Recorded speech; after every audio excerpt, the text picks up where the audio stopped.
Hi guys, কি খবৰ? আজিৰ টপিকটো হ'ল আজি লোকেল ৰেচিপি এটা বনাম। শুকান মাছ, বামলা মাছটো ল'ম, কলা কচু আৰু বিলাহী একেলগে বনাম। বলক দেৰি নকৰোঁ, ৰেচিপিটো আৰম্ভ কৰোঁ আৰু ভিডিঅ'টো চাই থাকিব শেষলৈকে। কেনেকৈ বনাওঁ, কি কৰোঁ। কাৰণে এয়া বিলাহী লৈ লৈছোঁ, কচুখিনি অলপ বইল কৰি লৈছোঁ। এয়া শুকান মাছ, বামলা মাছ, পিঁয়াজ লৈছোঁ, আদা নহৰু, কেঁচা জলকীয়া, মান ধনিয়া পাত লৈ লৈছোঁ। বাকী অলপ মছলা ইউজ কৰিম, সেইটো বনাওঁতে দেখাম। বলক বনোৱা আৰম্ভ কৰোঁ।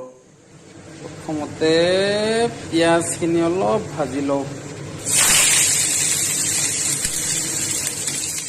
এয়া পিঁয়াজখিনি ব্ৰাউন কালাৰ আহি গৈছে। এতিয়া আমি আদা নহৰু দি দিম। দিলোঁ, পিঁয়াজটো কমাই দিছোঁ, জলকীয়াখিনি দি দিওঁ, এইখিনি অলপ ভাজি ল'ম।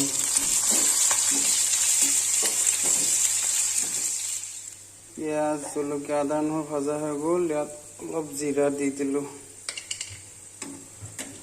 ইয়াক অলপমান ভাজি লৈ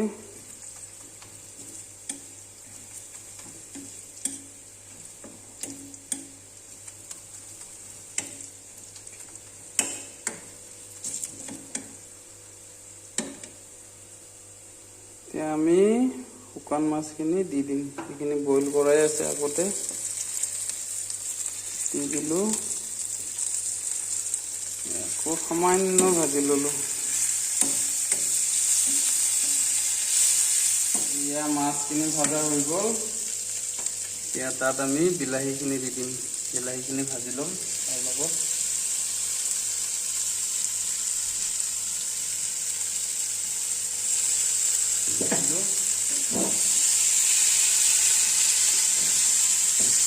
বিলাহীখিনি ধুনীয়াকৈ ভাজি ল'ম।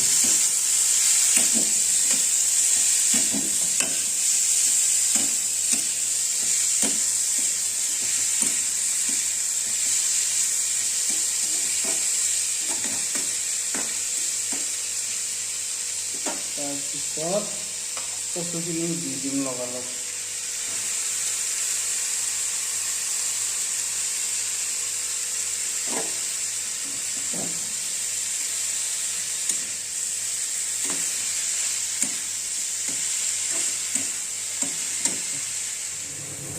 এয়া কচু, বিলাহী, মাছ গোটেইখিনি ভাজা হৈ গ'ল সম্পূৰ্ণ। নিমখ হালধি দিয়া হৈছে ইয়াত।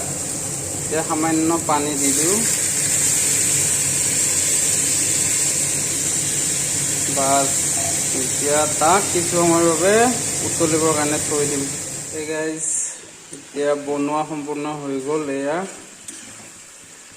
এতিয়া আমি ইয়াত অলপমান মান ধনিয়া দি দিম। এয়া দি দিলোঁ, লাৰি দিম। বাছ, সম্পূৰ্ণ ৰেডি হৈ গ'ল আমাৰ শুকান মাছ, কলা কচু আৰু বিলাহী। এয়া চাওক,